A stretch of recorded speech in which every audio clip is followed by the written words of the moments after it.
സംശയം പല രീതിയിലും SIT സംഘത്തിലെ അംഗങ്ങളെയും SIT സംഘത്തെ അടക്കം കോടതി സംശയിക്കുന്നു എന്നുള്ളതാണ്. അതിന് തൊട്ടു പിന്നാലെയാണ് ഈ 2 അറസ്റ്റുകൾ ഞങ്ങൾ രേഖപ്പെടുത്തിയെന്ന് കോടതിയെ അറിയിക്കുകയും അതുമായി ബന്ധപ്പെട്ട മറ്റ് നടപടികൾ അവർ തുടരുകയും ചെയ്തിട്ടുള്ളത്. എന്തായാലും കേസ് അന്വേഷണം ഒരു പരിധിവരെ വേറൊരു വഴിയിലേക്ക് പോകുന്നുണ്ട് എന്നുള്ള സംശയങ്ങൾ ഉയരുകയാണ്. പ്രത്യേകിച്ച് ഈ തെരഞ്ഞെടുപ്പ് കാലത്തൊക്കെ ഒരു സംരക്ഷണ കവചം SIT സംഘം പല CPM നേതാക്കന്മാർക്കും ഒരുക്കിയിട്ടുണ്ട്.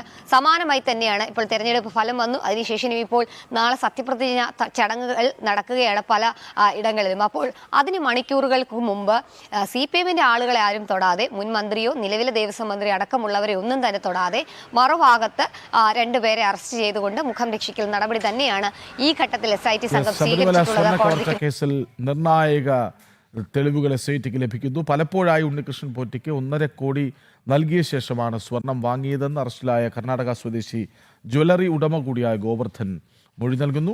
ഈ വിവരങ്ങളൊക്കെ SITയുടെ കയ്യിലുണ്ട്. വിവരങ്ങൾ നൽകുകയാണ് എസ് ശാലിനി. ശബരിമല സ്വർണ്ണ കവർച്ച കേസിൽ ED ഇന്ന് ECIR രജിസ്റ്റർ ചെയ്തേക്കും. SITയിൽ ലഭിച്ച FIR അടക്കമുള്ള രേഖകളുടെ അടിസ്ഥാനത്തിലാണ് കേസ്. കൊച്ചി സോണൽ ഡെപ്യൂട്ടി ഡയറക്ടറുടെ നേതൃത്വത്തിലുള്ള സംഘത്തിനായിരിക്കും അന്വേഷണ ചുമതല. SIT FIRലെ മുഴുവൻ പ്രതികളെയും ചോദ്യം ചെയ്യാൻ ഒരുങ്ങുകയാണ് ED. വിവരങ്ങളുമായി മിഥുൻ അയ്യപ്പൻ ഒപ്പം ചേരുന്നുണ്ട്. മിഥുൻ, അതായത് ഈ ED ഈ അന്വേഷണം ഒരു വശത്തുകൂടി ഏറ്റെടുക്കുന്നു, FIR മുഴുവൻ ശേഖരിക്കുന്നു, എല്ലാ വിവരങ്ങളും ശേഖരിക്കുകയാണ്. അപ്പോഴാണ് മറുവശത്ത് ഇന്നിപ്പോൾ പുതിയ മൊഴി വരുന്നത്. ഗോവർദ്ധൻ പറഞ്ഞു ഉണ്ണികൃഷ്ണൻ പോറ്റിക്ക് പലപ്പോഴായി 1.5 കോടി രൂപ നൽകിയാണ് ഞങ്ങൾ സ്വർണം വാങ്ങിച്ചത് എന്ന്. അപ്പോൾ ഇതും കൂടിയാകുമ്പോൾ അന്വേഷണം എത്തേണ്ടിടത്തേക്ക് എത്തും എന്ന് കരുതണ്ടേ? EDയുടെ പോക്ക് അങ്ങനെ തന്നെ ആവില്ലേ?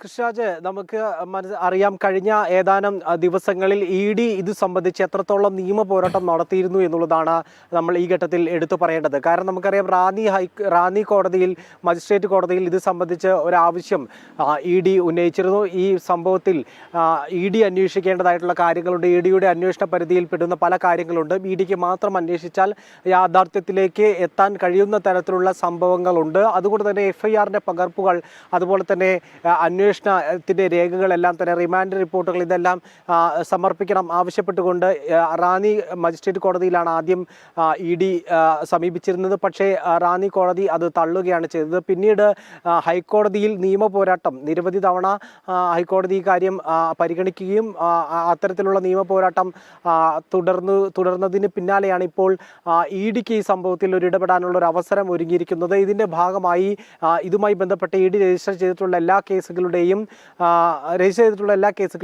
FIRകൾ EDക്ക് ലഭിച്ചിട്ടുണ്ട്. ഒപ്പം തന്നെ റിമാൻഡ് റിപ്പോർട്ടുകളും മറ്റു രേഖകളും എല്ലാം തന്നെ ഒരു സാക്ഷ്യപ്പെടുത്തിയ പകർപ്പ് EDക്ക് ലഭിച്ചിട്ടുണ്ട്. ഇതിന്റെ വിശദമായിട്ടുള്ള പരിശോധനയ്ക്ക് ശേഷമായിരിക്കും ഇത്തരത്തിലുള്ള നടപടിയിലേക്ക് നീങ്ങുക എന്നുള്ളതാണ് നമുക്കിപ്പോൾ മനസ്സിലാക്കാൻ സാധിക്കുന്നത്. ഇത് EDക്ക്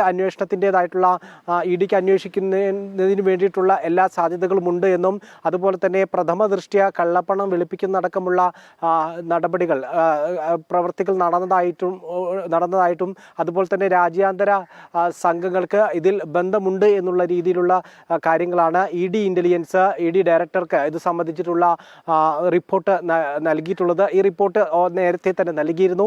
ഒപ്പം തന്നെ ഇപ്പോഴത്തെ ഈ FIR പകർപ്പുകളും അതുപോലെ തന്നെ റിമാൻഡ് റിപ്പോർട്ടുകളും ലഭിച്ചിരിക്കുന്ന മറ്റ് രേഖകളുടെയും എല്ലാം അടിസ്ഥാനത്തിൽ മറ്റു നടപടിയിലേക്ക്, കൂടുതൽ കടുത്ത നടപടിയിലേക്ക് ED മുന്നോട്ട് പോകുന്നു എന്നുള്ളത് തന്നെയാണ് ഇതിൽ നിന്ന് നമുക്ക് മനസ്സിലാക്കാൻ സാധിക്കുന്നത്.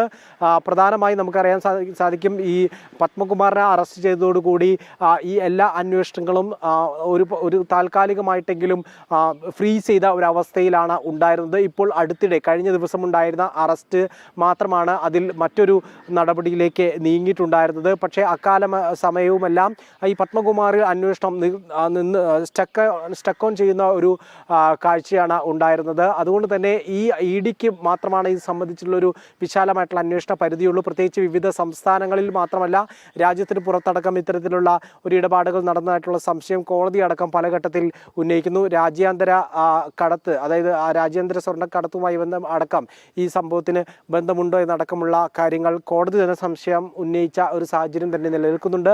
അതുകൊണ്ട് തന്നെ ഒരു പരിധികളില്ലാത്ത, നമുക്കറിയാം SITക്ക് പല വിധത്തിലുള്ള പരിധികളുണ്ട്, ജൂറിസ്ഡിക്ഷൻ ആയിട്ടുള്ള പരിധികളുണ്ട്. അത്തരത്തിലുള്ള അന്വേഷണത്തിനും അധികാരങ്ങൾ കുറവാണ്. പക്ഷേ വിശാലമായിട്ടുള്ള അധികാരങ്ങളും വിശാലമായിട്ടുള്ള പരിധികളുമുള്ള